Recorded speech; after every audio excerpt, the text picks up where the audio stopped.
Now, before we get in and we start to create this next project, I want to introduce you to the project itself and what you're going to accomplish as you go through these next series of lectures.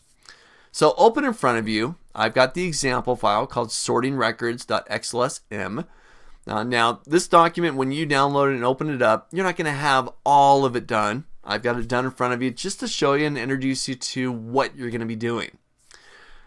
Here, I've got a simple little list. It's got a few columns, division, category, and so on.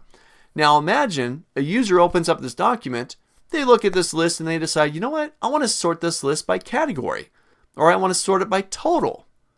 Well, normally they would need to go up to your data tab, go into the sort command, and set up the sort.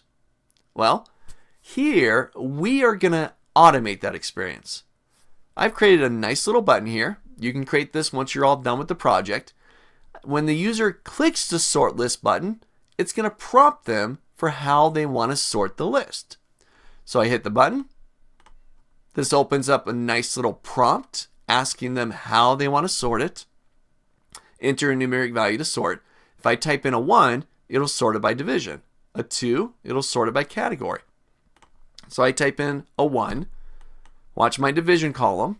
I'll hit OK. And I've now sorted it by division. I hit the button again. This time I want to sort it by category, so I'll type in a 2. I'll hit OK. And I've now sorted it by category. If I hit it again, if I type something that it's not a valid value, doesn't exist, let's say I type in a 4 and I hit OK, I get another prompt on my screen. And you're going to build all of this. Invalid value. Try again. And I get a yes, no button. If I hit yes, it'll ask me to specify once again how they want to sort it. I'll type in a 3, hit OK, and I've now sorted it by total.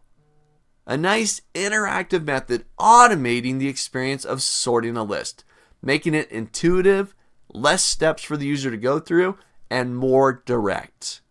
So this is what you're about to accomplish. You're going to do this by creating a procedure. In that procedure, you're going to create variables. You're going to use logic through ifs. You're going to use an input box object and an MSG box or a message box object as well. So get ready. There's going to be quite a bit going on in here, but it's all stuff that you can practice and master and start to implement in real world scenarios within your own work environment. So get ready for the sorting project.